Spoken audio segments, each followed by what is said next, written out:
أنتم يا طالب العلية يا جاعلي لله كل نية. اما اهل بدعت و رؤسای اونها، اهم بزرگترین اهل بدعت خبثای جهمی و بعد از این ماده های جهمی معتزله یا نر جهمی معتزله ها، ماده های جهمی خنثاهای دیوس ها اشاعره و ماتریدی، ماده های جهمی ترسو، اینها شب و روز آمیخته کردن حق و باطل کتی مشغول است. حق با باطل همیشه آمیخته می در اندکترین چیز.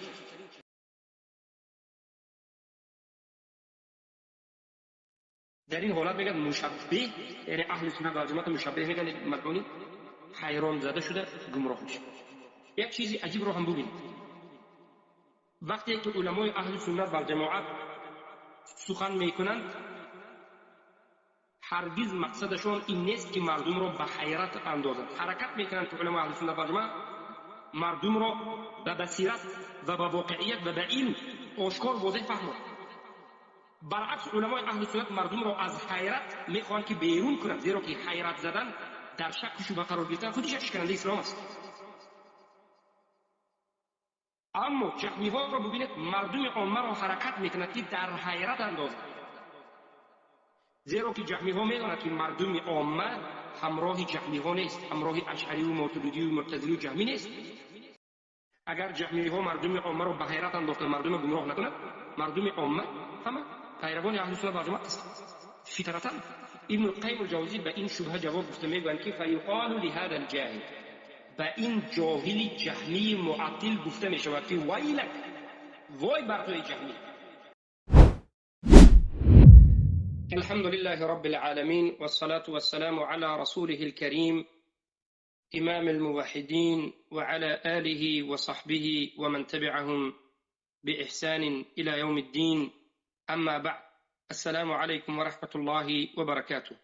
برادران و خواهران عزیز، باذن الله سبحانه و تعالی این حلقه 11 از شرح کتاب الرد علی الجهمیه، رد بر جهمیه ها، از یکی از امامهای بزرگ سلف صالح ابو سعید عثمان بن سعید الدارمی وفات کننده 280 هجری می باشد.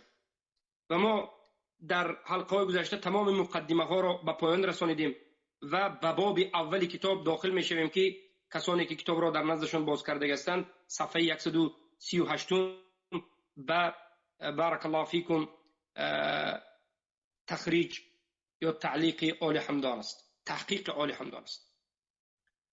باب اول، امام عثمان بن سعید الدارمی رحمه الله میگن باب الاول، یعنی رقم میذارم باب، یعنی باب اول، یعنی باب الایمان بالعرش، باب ایمان آوردن به عرش.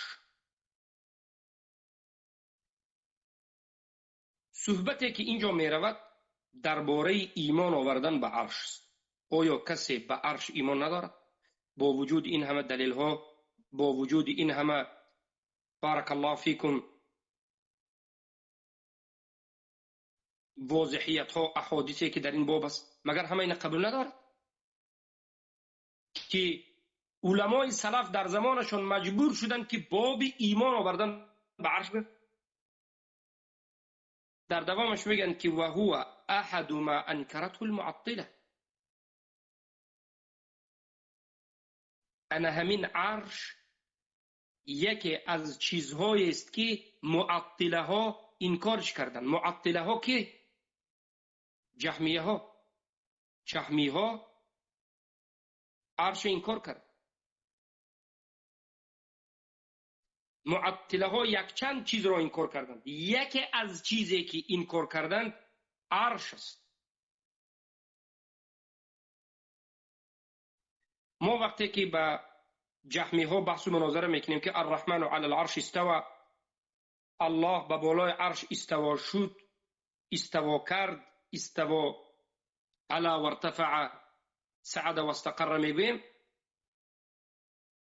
آنها اصلا اول اینکه عرش قبول ندارند که عرش همچون یک کرسی در بالای آسمان بالاترین چیز آیا وجود دارد یا ندارد. معطله ها انا همچنین عرش قبول ندارد.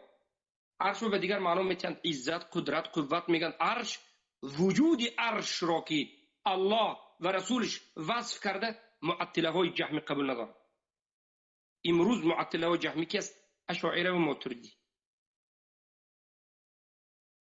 قال ابو سعید وما ظننا أننا نضطر إلى الاحتجاج على أحد ممن يدعي الإسلام في إثبات العرش والإيمان به حتى ابتلينا بهذه العصابة الملحدة في آيات الله فشغلونا بالاحتجاج لما لم تختلف فيه الأمم قبلنا وإلى الله نشكو ما أوهت هذه العصابة من عرى الإسلام وإليه نلجأ وبه نستعين. ابو سعید عثمان بن سعید الدارمی رحمه الله میگن که ما گمان نمیکردیم که یک روز مجبور میشویم به اینکه حجت ها رو ذکر کنیم برای مردمی که دعوای اسلام میکنند، به این مردم اثبات کنیم، حجت ها رو ذکر کنیم برای اثبات کردن عرش. ما هرگز گمان نمیکردیم که به مسلمان ها ما از مجبوری دلیل آورده وجود عرش اثبات میکنیم. ما به این روز رسیدنمون رو هرگز گمان نمیکردیم که حجت بیاریم که عرش اثبات کنید، حجت بیاریم که ایمان بیارید به عرش گفت.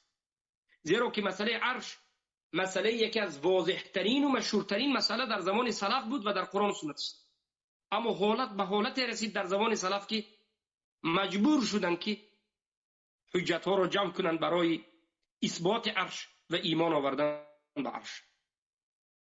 ما گفتند به ابتلا و یک سنجش بزرگ گرفتار شدیم از دست این یک گروهچه یکی میده یکی ملحده در آیت های الله سبحانه و تعالی. اینها کی؟ جهمی ها ما را مشغول کردند بالاحتجاج لما لم تختلف فيه الامم قبلنا. این طائفه میدچه این جهمی ها ما را مشغول کردند که به دلیل جمع کردن و به دلیل گفتن و حجت آوردن مشغول شویم، در حالتی که در این مسئله ها نه سلفی گذشته و نه امت های گذشته هیچ کس در این مسئله اختلاف کردگی نبود بجز جهمی ها.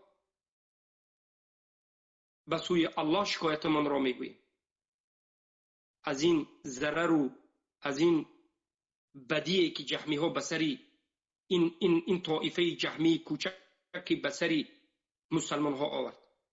و انا همین اورال اسلام را، کله های اسلام را یک به یک گرفته نابود کرد. به سوی الله پناه میبریم و از او طلب کمک میکنیم و دلیل ها را ذکر میکنیم. برای چی؟ برای اثبات عرش و برای ایمان آوردن به عرش. این یکی از مسائل ایمان است و یکی از مسائل فرض ها است که انسان باید ایمان بیارد.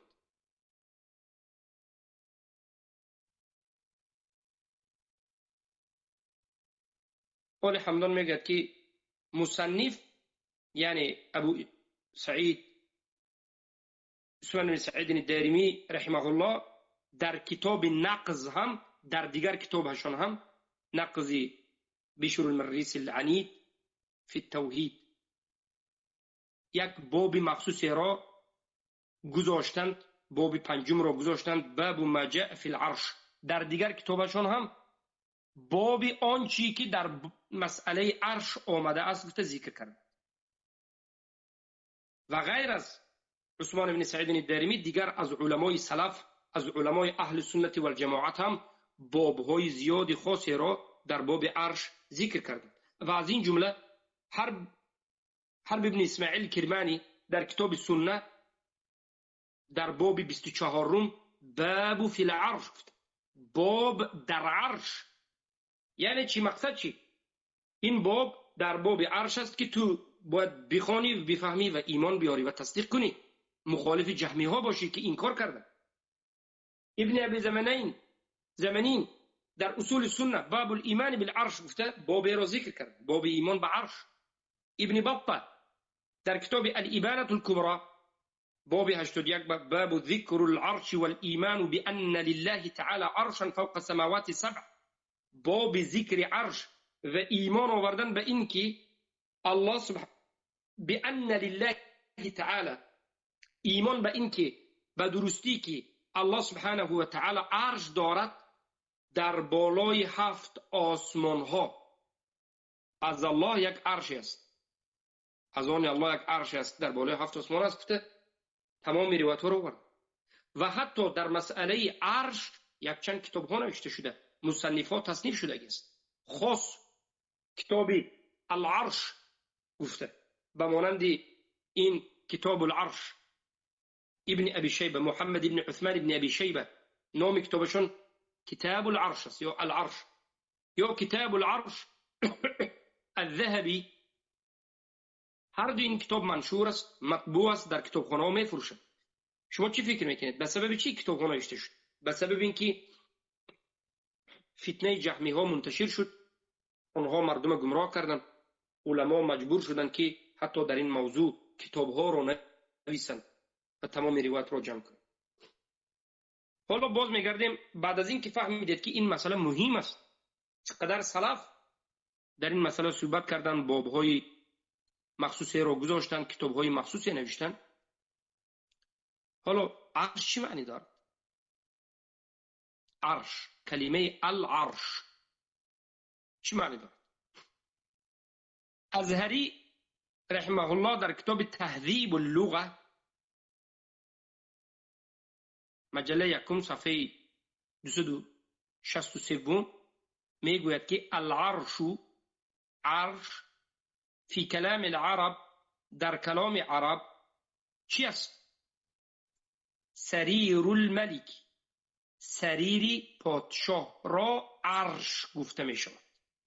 سریر در همین زبان تاجیکی ما هم سریر است. سریر البته ما عادتا خواب، یک جایی که خواب می روند و حالا به زبانهای گوناگون روسی دیوان میگویند یا بعضی ها کراوات میگن، کرابات میگن، سریر میگویند. این عباره ها رو من چرا گفته ایستادم؟ تا که شما فهمید که دیوانه که یک نفر خواب میکنه یا کرابات میگفتن پیش، اگر خطا نکنم یک نفر خواب میکنه، انا همین را به زبان فارسی و تاجیکی سریر هم میگن که یک نفر دراز است، یک مساحت یک نفر، انا همین سریر میگن در زبان عربی، سریر ملک.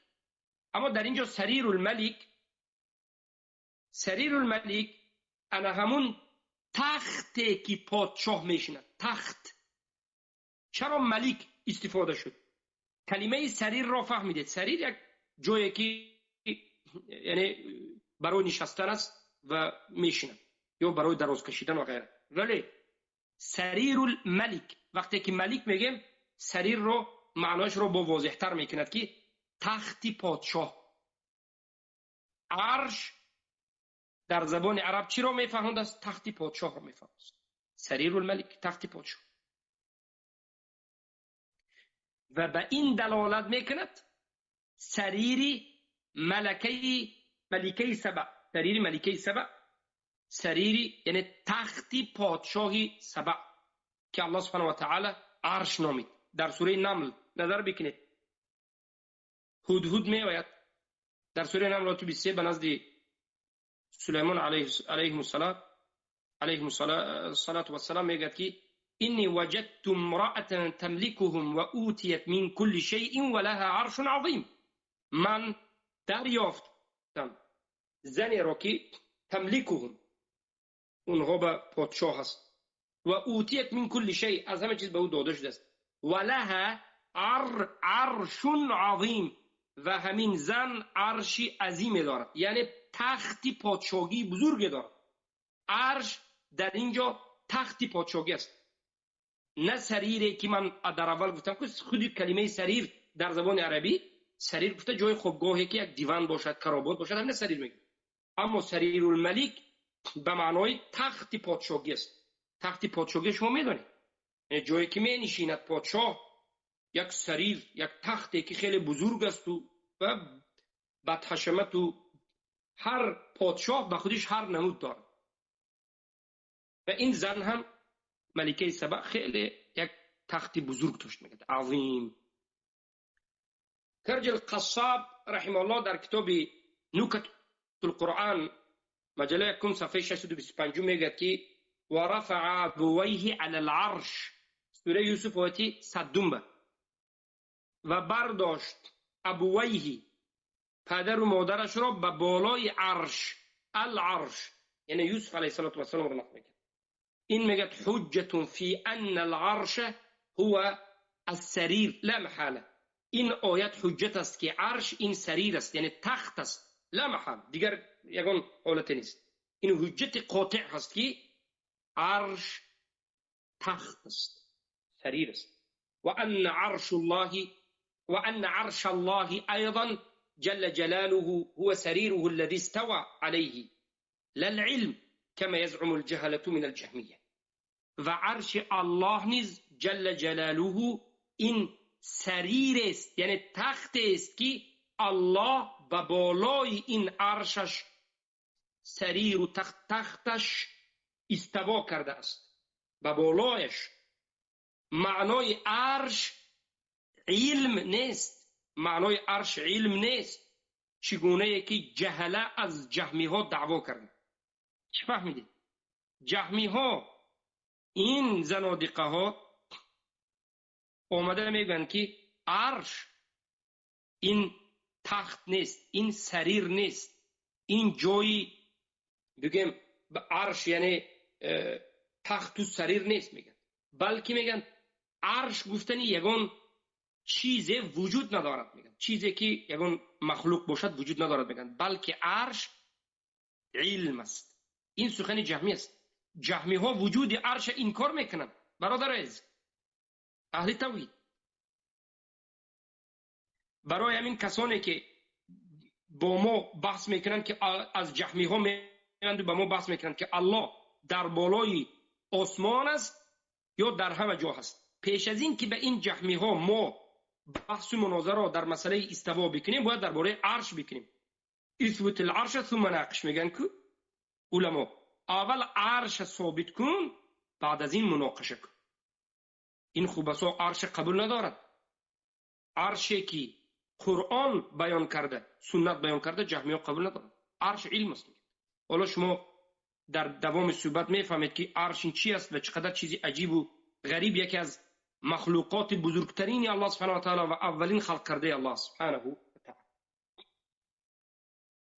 شیخ میگوید که محقق میگوید که گفتم که این معنای عرش در اصل لغت است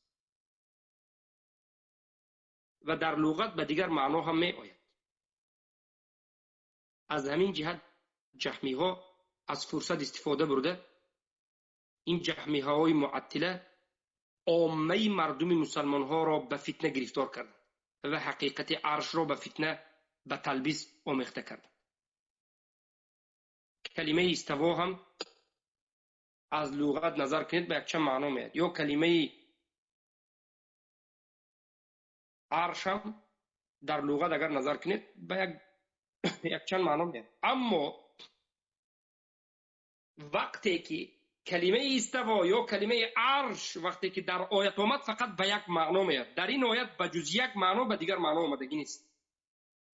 همین ما میخوایم به شما بگیم هیچ کس حق ندارد که بگوید که در این معنا، در این آیتی که الرحمن العرش استوا است، استوا به 3 معنا آمد.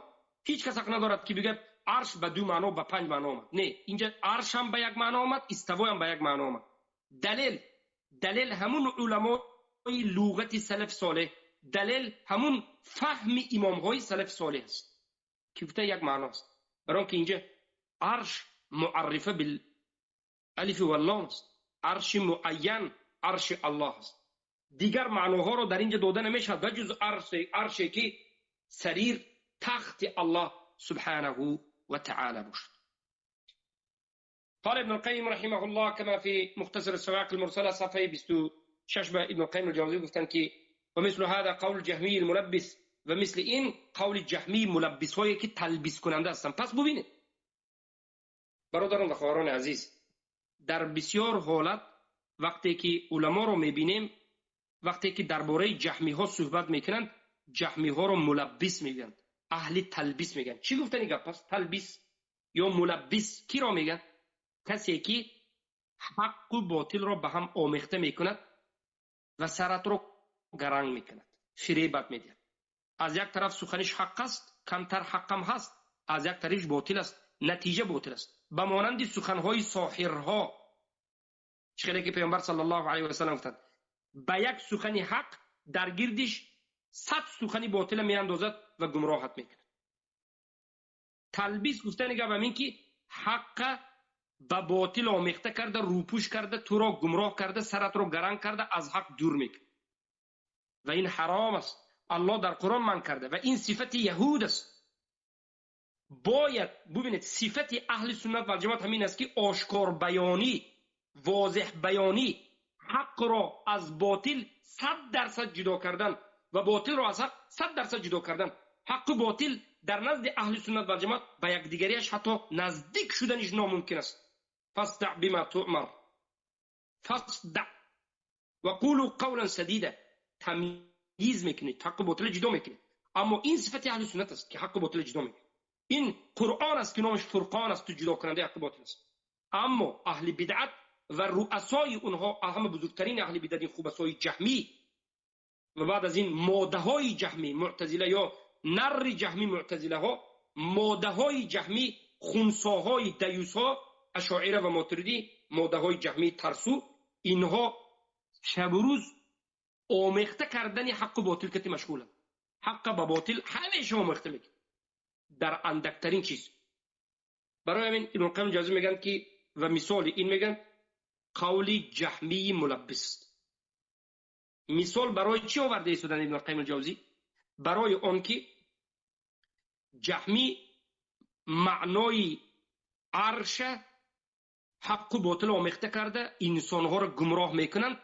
ابن القیم الجوزی یک سخنی جهمی ها را در فریب و نیرنگی جهمی ها مثال آورده میگن که اذ قال لك المشبه، یعنی قول الجهمی الملبس. یک جهمی میگوید که اگر به تو مشبه گوید، مشبه کی است؟ اهل سنت مشبه میگن. جهمی ها اهل سنت مشبه میگن. الرحمن على العرش استوى، سوره طه، فقل له العرش له عدة معان والاستواء له 5 معان فأي ذلك المراد. یعنی جهمی ها به شاگردانش تعلیم داده میگوید که اگر به تو مشبه ها، یعنی کسانی که صفت اثبات میکنند، اهل سنت و جماعت اینو مشبه میگن، بگوید که الرحمن علی العرش استوى، الله در بالای عرش استوا کرد، به او بگو که عرش در لغت یک چند معنا دارد، استوا در لغت 5 معنا دارد. پس تو ای مشبه، یعنی اهل سنت رو میگن، کدامی این معناها را مراد تو است؟ در این حالت میگن، یعنی جهمی رو ببینید چگونه پیش رفته است.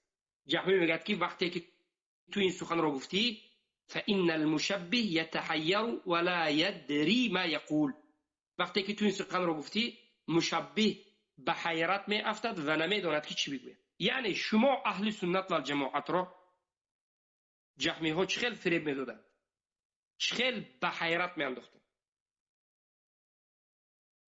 وقتی که شما میگید که الرحمن علی العرش استوى، الله در بالای عرش استوا، و میگید که عرش در لغت یک چند معنا دارد، استوا یک چند معنا دارد، کدامی معناش تو در نظر داری؟ سخن جهمی است. جهمی همین سخن به تو میگوید. در این حالت میگه مشبه، یعنی اهل سنت و جماعت مشبه میگن ملعونی، حیران زده شده، گمراه میشه.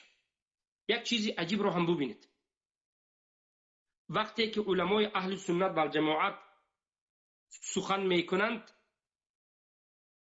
هرگز مقصدشون این نیست که مردم رو به حیرت اندازند. حرکت میکنند که علمای اهل سنت و جماعت مردم را به بصیرت و به واقعیت و به علم آشکار و واضح فهمند. برعکس علمای اهل سنت مردم را از حیرت میخوان که بیرون کنند، زیرا که حیرت زدن، در شک و شبهه قرار گرفتن خودش یک شکننده اسلام است. اما جهمی ها را ببینید، مردم عامه را حرکت میکند که در حیرت اندازد، زیرا که جهمی ها میداند که مردم عامه همراه جهمی ها نیست، همراه اشعری و ماتریدی و معتزلی و جهمی نیست. اما به خاطر اینکه مردم عامه همراه اهل سنت، اگر جهمی ها مردم عامه را به حیرت انداخته، مردم گمراه نکند، مردم عامه همه پیروان اهل سنت و جماعت هستند فطرتا هم. چه که ما در کتاب حکم الاشاعره و الماتریدیه به شما این شبهه رو بیان کردیم که آیا مردم عامه اهل سنت هستند یا جهمی هستند. ما این مسئله رو در کتاب شبهات، در کتاب رد بر اشاعره و ماتریدی، رد به مدافعان آنها و کشف شبهات آنها، حکم اشاعره و ماتریدی بیان کردیم. نظر کنید کشف شبهات 20 شبهه رو بخونید. بارک الله فیک. پس ابن القیم الجوزی به این شبهه جواب گفته، میگویند که فیقال لهذا الجاهل، به این جاهلی جهمی معطل گفته می شود که ویلک، وای بر توی جهمی، ما ذنب الموحد الذي سمیته انت و اصحابك مشبها، گناه یک موحده که تو و اصحاب دوستانت او را مشبه گفتی چی است؟ گناه یک مسلمان موحد عادی چی است که تو را مشبه میگویی؟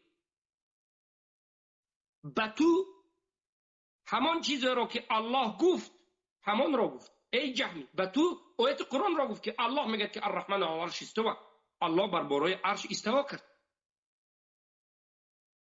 اگر ابن القیم الجوزی اینجا ببینید یک سخنی عجیبه میگن، قسم خورده میگن که فوالله لو كان مشبها كما تزعم لكان اولى بالله ورسوله منك لانه لم يتعد النص.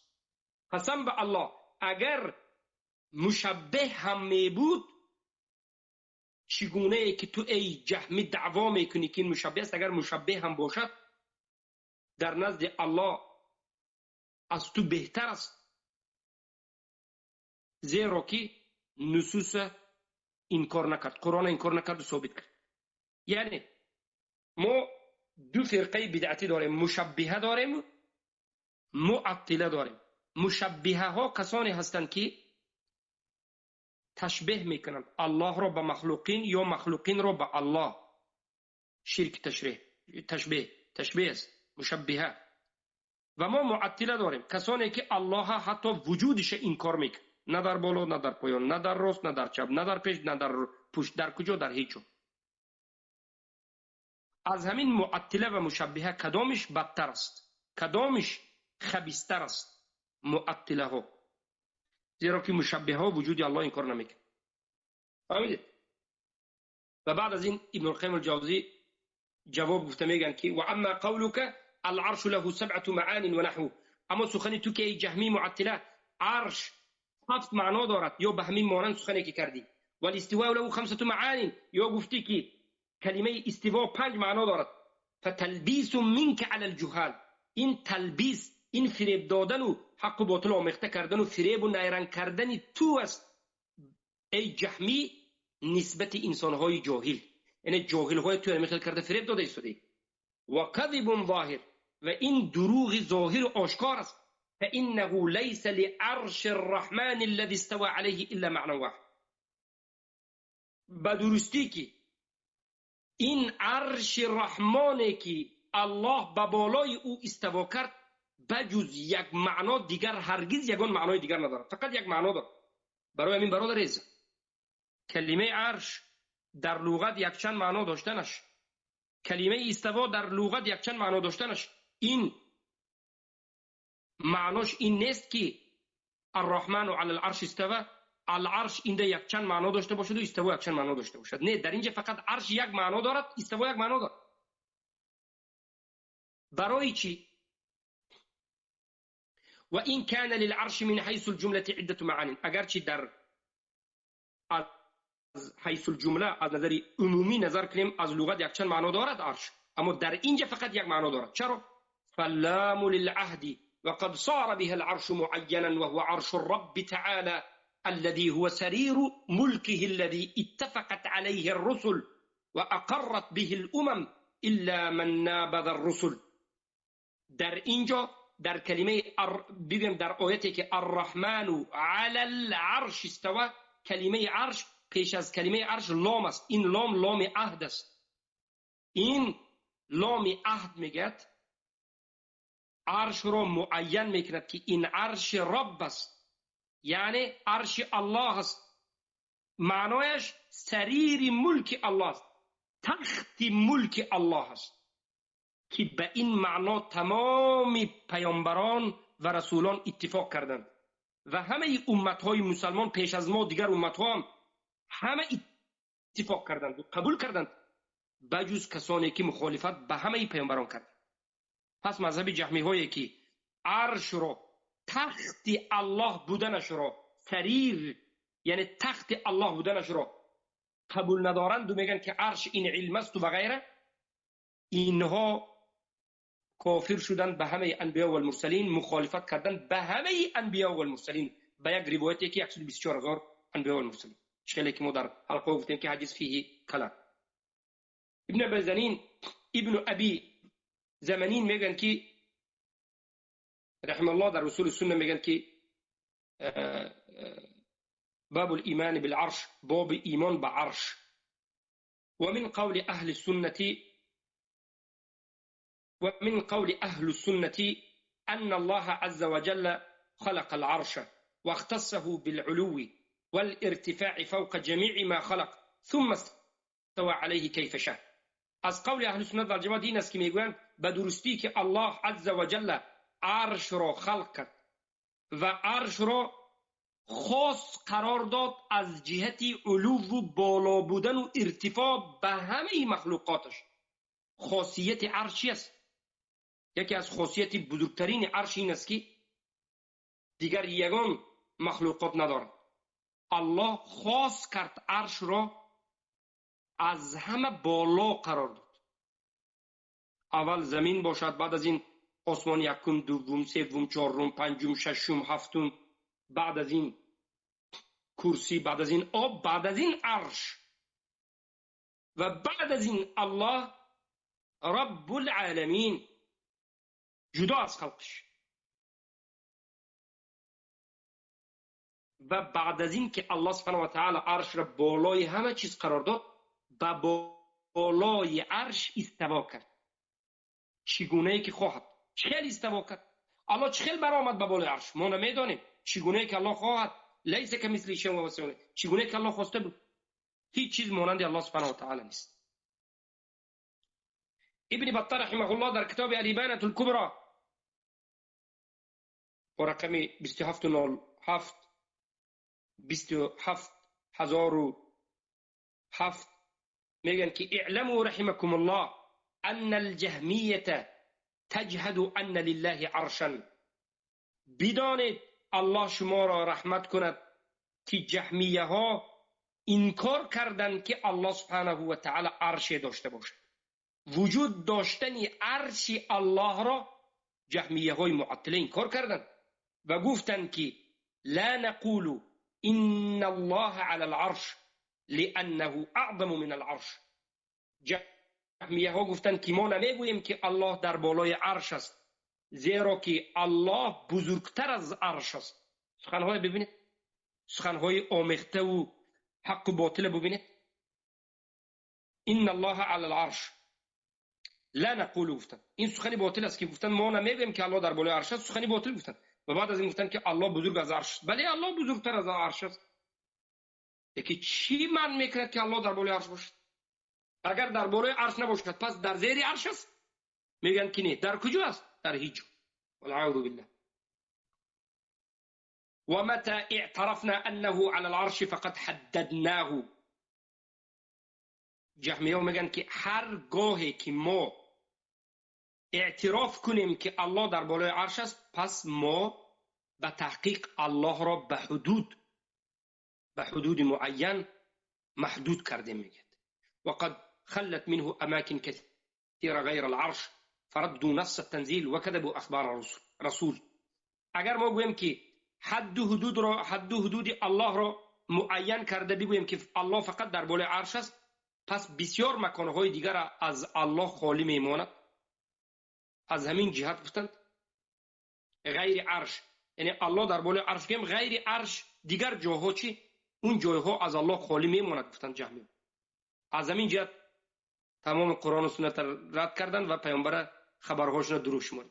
این سخنهای عقلانی شیطانی جهمیگی را ببینید. والعیاذ بالله. ابن کثیر سخن زیبا گفتن در کتاب البدایه و النهایه مجله یکم صفحه 20 و هو يتكلم عن العرش. ابن کثیر درباره عرش صحبت میکنند و میگویند که وليس هو فلکا، عرش این فلک نیست. و خوب دقت بدید، فلکی که امروز در علم فلک به شما در مکتب‌های میانه آموزانیده می شود که گویا آسمان است و از آسمان برآمده رفتن گرید چارنته میگن به زبان روسی، یعنی سیاگی، آسمان فضای خالی سیاگی میگن. فلک آسمان فضای خالی سیاگی است و فلک است و غیر است و همه جا خوب خالی است و این است و آن است. این گپ‌های دروغ است. عاقبتش کفر ورزیدن به همون آیات‌های قرآن و سنت‌های پیامبر است. زیرا که در قرآن الله سبحانه و تعالی میگوید که بالای همین آسمان ما محکم است، به پرده شیشگین محکم است و از این پرده شیشگین هیچ چیز برآمده نمیتواند. در سوره الرحمن بود آیت من فی السماوات سبحان الله، آیت ها رو به ذهنم ناماده است. در سوره الرحمن بود یا معشر الجن والانس ان استطعتم ان تنفذوا من اقطار السماوات والارض فانفذوا لا تنفذون الا بسلطان. ای معشر، ای جماعت جن ها، ای جماعت انسان، اگر بتوانید که ان تنفذوا، این که بگذرید، من اقطار السماوات والارض، از پرده های شیشگین آسمان بگذرید، اگر توانید گذرید. لا تنفذون الا بسلطان، اما شما گذشته نمیتوانید مگرم به اذن الله. فبأي آلاء ربكما تكذبان يرسل عليكما شواظ من نار ونحاس فلا تنتصران. هر کسی که به همون پرده آسمان نزدیک می شود به او آتشی شواظ من نار، یک آتش سخت فرستاده می شود که سوخته نابود می شود. آسمان محکم است و آسمان را الله سبحانه و تعالی بدون ستون همچنین ساخته است. این یکی از عظمت الله سبحانه و تعالی است. آیت قرآن به الله آشکار میکنه. اما در این علم فلکی که امروز به شما میگویند آسمان وجود ندارد، در این فضای خالی است.